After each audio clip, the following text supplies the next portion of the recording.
Speaking of rough moments and stuff, my girlfriend listens to the show and gets a kick out of it and thinks it's funny. And she was like, "Oh, I was listening to last week's episode, and the Kyle's jail stories at the end. I was just dying laughing about how much he was talking about boiled eggs and apparently how integral a currency that is in the county jail." And so, yeah. I bet a ton of people loved the jail stories. Those were so funny. I hope so. I'm so sad that I wasn't there for them. I'm sure I think about jail second most on this show. I think I'm there. I think you have some inflated idea of what it is. Like you think of like jail as like maximum security, hard ass, like big state, scary prison. When there's like 32 flavors of jail.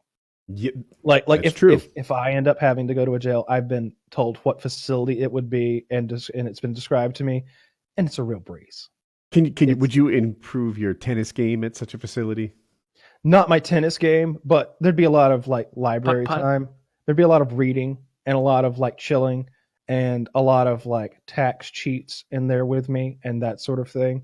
And any sentence apparently that I may get, you can just cut 6 months off of it, because that's the way federal sentencing works. You know, like the end, like if you were to be sentenced to 6 months, then you don't go to jail. If they sentence you to 6 months of federal prison, you don't go to prison. You go to a halfway house where you basically sleep at night and then your days are yours. And so like that's not bad as far as, incarceration is concerned. Yeah. Halfway house. Yeah, absolutely. Yeah. It's you could probably postmates food to a white collar prison, right? No. You wouldn't allow that? That would be cool, though. You're throwing a fit in prison. We've got a riot on C Block. Mr. Myers didn't get his Big Mac sauce order right again. Throwing a fucking tantrum. Yeah. So like I get what you're saying when you talk about those scary prisons like Oz or something. Like, yeah, that doesn't sound like any fun. There's a couple of YouTubers who came from probably what you'd call scary prisons, and they made it seem like you can go through prison and not get into trouble if you can maintain a certain social discipline for, I'll just make up a number, for 5 years or something. And I think, man, like 5 years without not, busting a joke with the wrong guy. I've never maintained any sort of social discipline ever. Like there's the guy, they were telling Yo Mama jokes, right? Going back and forth, back and forth. Well, you're gonna talk about a Khan's mama? So that's all he's got. That's right. That's right. So Khan 1 busts on Khan 2's mama. Khan 2 busts on Khan 1. This goes back and forth. By like the fifth joke, Khan 1 is like, "You went too far. Now I'm gonna beat you. Now you're gonna pay for that one." And the guy telling the story was like, "I find that wrong." They were going like back and forth, but he knew, so he wore his shoes to sleep the next day. Apparently that's important in pre-fight preparation, but it wasn't enough. They dragged him out of bed, and the slam of getting dragged out of bed was the finishing move. And I'm like, fuck, that sounds awful. It's like that scene in The Sopranos where like the gangsters are on those union jobs where they just sit around outside and they don't actually work. They're just collecting like benefits and money, and they're sort of ripping on each other. And the one guy's like, "Yeah, I saw Mikey's girlfriend. Should have seen the mustache on her like a firefighter." And everybody goes, "Ha ha ha ha." And he goes, "Well, you'd know best about that, wouldn't you, sugar?" And he goes, "What the fuck did you say?" Because he just called him gay. Yeah. "What the fuck did you say?" "Well, you know about those mustaches."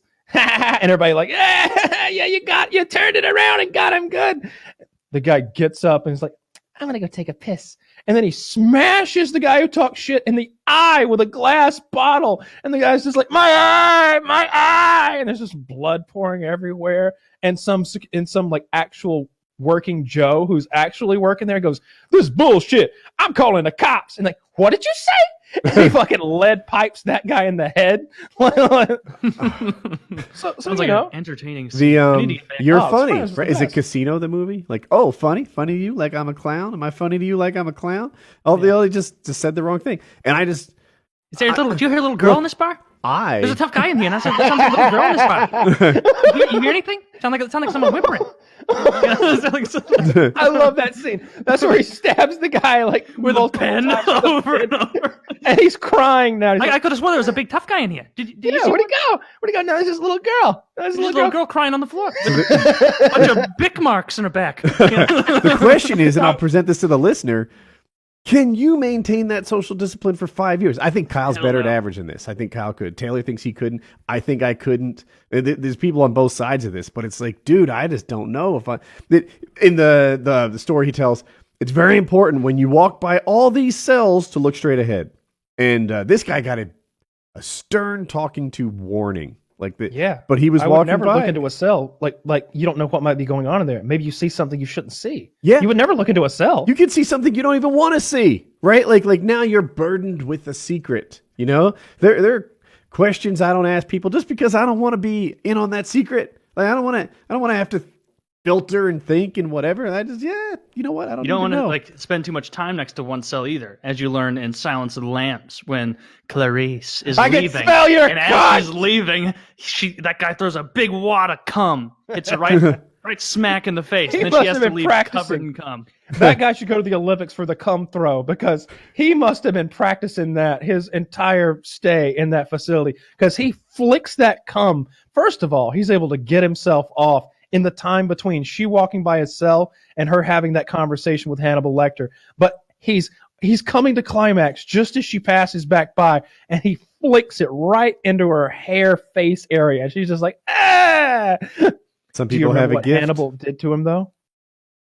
No. Hannibal whispered to him all night, and the next day they found him. He'd swallowed his tongue, his own tongue.